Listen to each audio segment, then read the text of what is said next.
estadual, projeto de lei estadual. Isso estará na Constituição do respectivo estado. Cada estado, na sua Constituição, traz as regras acerca disso. E, por fim, o povo também pode fazer projeto de lei municipal. Veja que coisa! E aí é mais fácil, hein? O povo pode fazer projeto de lei municipal de que maneira, de que forma? Diz a Constituição Federal, no artigo 29, que serão necessários 5% de assinaturas do eleitorado do município. Então, 5% dos eleitores daquele município. Então, veja como o povo pode fazer projeto de lei. E aí eu fecho, portanto, com vocês essa regra geral quanto à iniciativa da lei ordinária. Eu disse a vocês que quem faz a lei ordinária é o CPP, Congresso, Presidente e Povo. Não obstante, há exceções, meus queridos amigos, há exceções. Há casos em que a iniciativa é privativa. Iniciativa é privativa do Presidente da República, em algumas situações.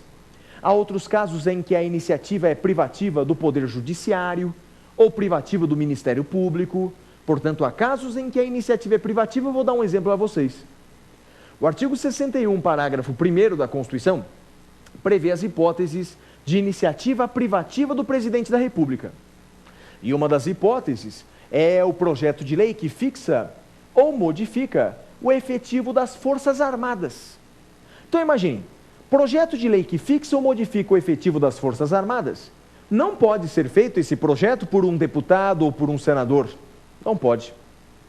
Esse projeto de lei tem que ser feito pelo Presidente da República. A iniciativa é privativa do Presidente. Tudo bem? Então falei até agora com vocês sobre o projeto de lei ordinária, mas sigamos adiante.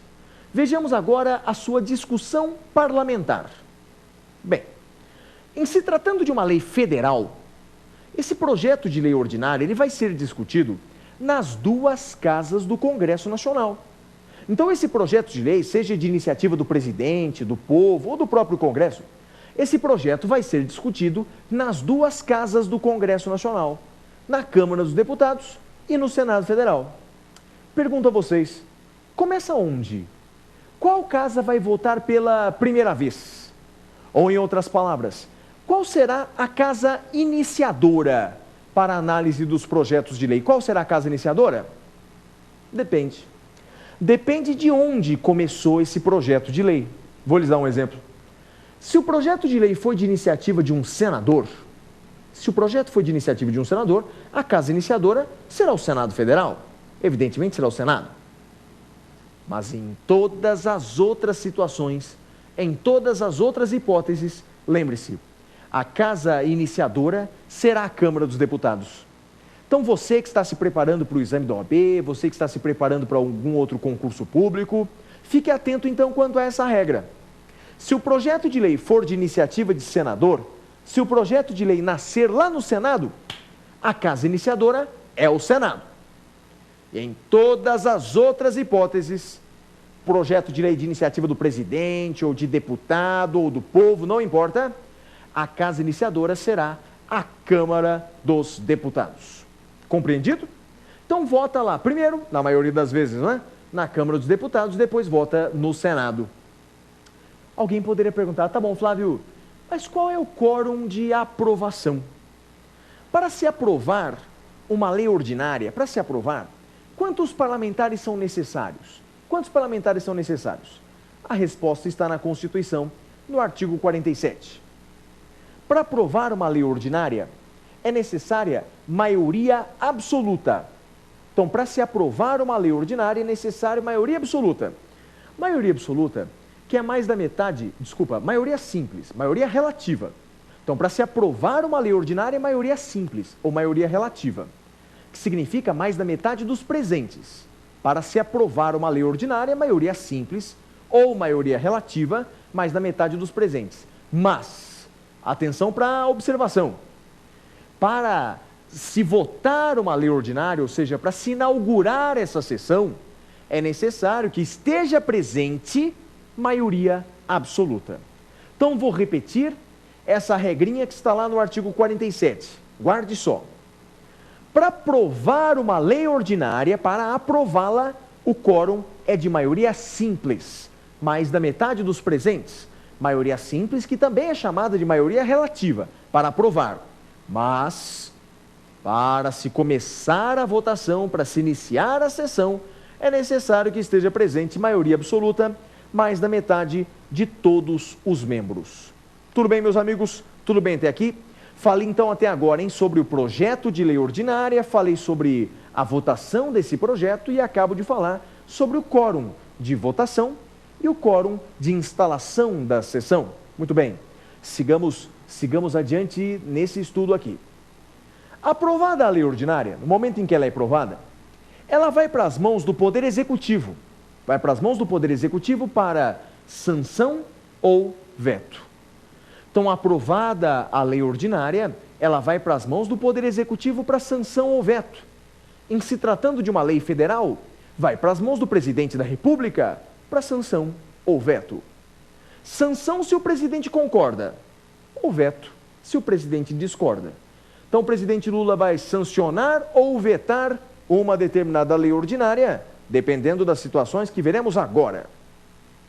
A sanção, meus amigos, e o veto devem ser feitos no prazo de 15 dias úteis.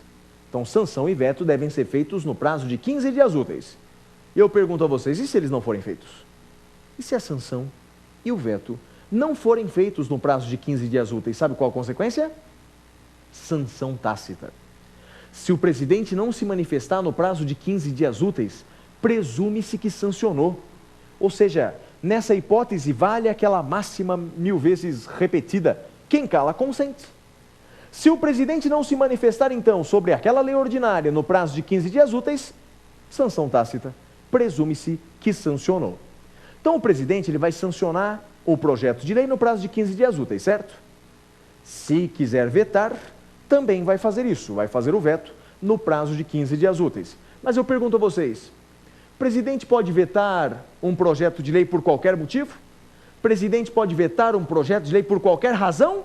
Pode por qualquer razão? Não pode não, meus amigos, não pode. A Constituição Federal, ela diz que o presidente, ele só pode vetar um projeto de lei em 2 situações. O presidente só pode vetar um projeto de lei se ele entender que é inconstitucional ou se ele entender que é contrário ao interesse público. Guarde bem isso, isso será sempre cobrado de vocês. Então, minha gente, o presidente ele pode vetar um projeto de lei que, na sua opinião, é inconstitucional. Aliás, chamamos isso até de controle preventivo da constitucionalidade. E também o presidente pode vetar um projeto de lei que, na sua opinião, atenta contra o interesse público. Tudo bem? Esse veto feito pelo presidente pode ser total, ou seja, o presidente pode vetar toda a lei, todo o projeto de lei, ou o veto pode ser parcial, ele pode vetar parte daquele projeto de lei. Ah, mas cuidado, muito cuidado. O veto, ele pode ser parcial, mas nem tanto. Não pode ser tão parcial assim. Por exemplo, o presidente não pode vetar apenas algumas palavras, não pode vetar apenas algumas expressões, não pode não, e eu pergunto, por que não pode? Por que não pode? Ora, meus amigos, se o presidente pudesse vetar apenas algumas palavras, poderia mudar o sentido da lei, poderia mudar o sentido da norma. Imagine numa frase extensa, o presidente vetando a palavra não. Ele veta a palavra não. Ora, bolas, aquilo que era não se torna sim, ele muda o sentido da lei. Ele não pode fazer isso. Então, o veto ele pode ser total ou pode ser parcial, mas nem tanto. E quais são outras características do veto que a gente precisa conhecer, hein? Quais são as outras características? É fácil, guarde essas informações aqui comigo, guarde só. O veto é expresso. Se o presidente quiser vetar um projeto de lei, terá que fazê-lo expressamente. Isso porque, como eu disse a vocês, o silêncio configura a sanção. Portanto, o veto ele é expresso. O veto ele é expresso. Outra característica importante, meus amigos, o veto ele é motivado. O veto ele é fundamentado, isso mesmo.